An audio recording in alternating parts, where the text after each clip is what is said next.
What is going on in China and South Asia? Now we're going to talk about it. Political analyst Ross Feingold is joining us from Taipei, Taiwan, to discuss the recent developments in the Southeast China Sea. Ross, thank you so much for joining us here on A News once again. There is a turmoil happening in the South Asia Sea, actually. Let's talk about that.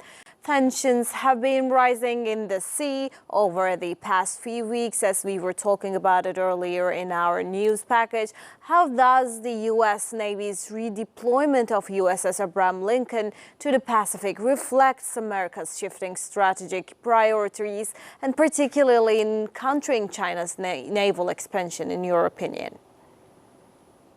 The deployment of the USS Abraham Lincoln aircraft carrier is a show of strength that the United States is committed to operating in the region, or as the United States like to say, that we're committed to sailing or flying wherever international law allows. And the United States is going to continue to do this. Of course, we're in the transition period right now between the outgoing Biden administration and the incoming Trump administration.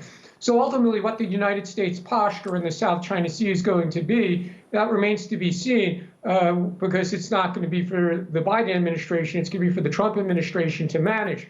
But the initial appointees or nominees to the Trump administration are people who are tough on China based on their record. So I think we should expect to see going forward as we get into 2025 and after the inauguration, we're going to see a greater U.S. presence, a more frequent U.S. presence, or maybe a better way to describe it is a constant U.S. presence. And frankly, a lot of the claimants to the South China Sea, even if they don't say so, generally they do welcome a greater U.S. presence in this part of the world.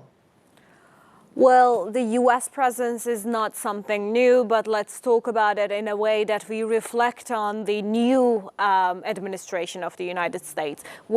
We know that Trump stands on China, and we know that from his first administration, he was pushing tariffs on China, including the other countries as well. But in the Southeast Asian Pacific situation, Trump had a quite harsh statements when he was the first in his first term. So what would you say about his stance right now, and after a month or so, when the president changed in the United States, what kind of stance do we wait in the South Asian Pacific in new administrations of Donald Trump?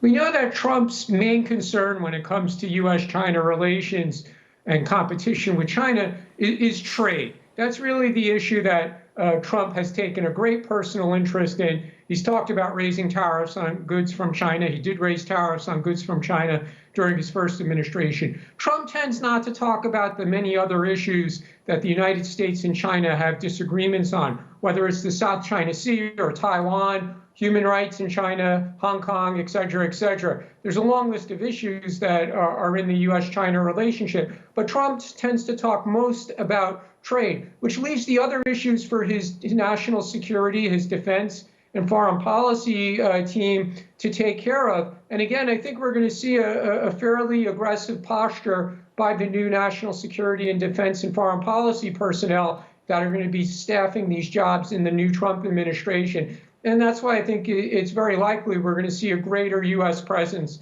in the South China Sea going forward. Well, China also has criticized the United States' naval activities and its interference in its own sovereign territory. How has this narrative shaped Beijing's domestic and international policies? Well, that's a great question, because China insists that a large part of the South China Sea is its sovereign territory, but no one else recognizes that, including the arbitration decision in 2016, which basically said we don't recognize China's claims. And part of where China is claiming, it's really Filipino sovereign territory or sovereign seas. And that was a major international court decision. But when it comes to the international posture, almost no one is recognizing China's claims except China. And their competing claimants in the countries around the region, which you mentioned, Malaysia, Vietnam, Brunei, Philippines, Taiwan, they have competing claims in the South China Sea, but they don't try to enforce it with the same show of force that China has done. And China, frankly, has militarized some of the islands and atolls that they occupy. They've expanded that through making artificial islands. And they've deployed military force and radar and other weapon systems to these locations. And that does scare the Southeast Asian countries. And again, that's why they're looking to the United States to have a more ongoing presence in this part of the world. Well, with the South China Sea accounting for 1/3 of the global shipping, how do overlapping territorial claims by China and Southeast Asian nations threaten global trade security? You know, that's such a great question, because the sovereignty disputes over parts of the South China Sea is not a new issue. It's a many decades old issue. But what's changed in recent years is China's growing naval and other military strengths as they continue to invest in their military, as they continue to research and develop new weapon systems and improve their capabilities. So versus 30 years ago, when China didn't have a capability to really enforce its claims, it certainly does have a quantitative and qualitative military advantage at the present time against all the competing claimants. Then the only country that really has an ability to push back is the United States. And that's why we see countries in the region welcoming a United States presence in the South China Sea.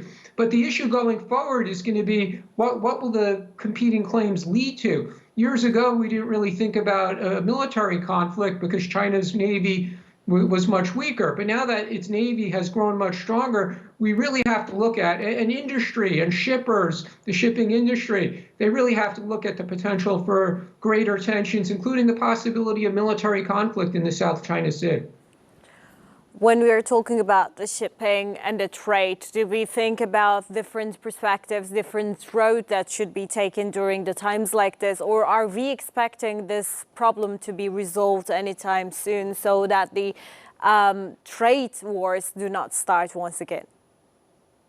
Well, the challenge with resolving this is nobody wants to back down from their sovereignty claim. Whether it's China or the other claimants, no one is willing to give it up. Nobody is talking about joint exploration, for example, of potential gas or oil or other minerals that may be under the water. Everybody's talking about their own claim and pushing back on the other claimants. And then again, China is the claimant that has the military strength to enforce its claims, which the other claimants do not. So for many years, the Association of Southeast Asian Nations has been talking about reaching a code of conduct agreement with China. But that's, like I said, that's taken many, many years. Progress has been incredibly slow. And even if they do reach an agreement on a code of conduct, it's not going to change the enforcement of sovereignty claims that countries are trying to make. Lastly, with multiple nations claiming parts of the South China Sea, as you mentioned, China is claiming the nations in the South China Sea, but the other nations do not accept that. So many different claims that is going around. What role can multilateral frameworks like Asean play in diffusing tensions and fostering cooperation? Well, again, the challenge for ASEAN is they've been working on this code of conduct for many years.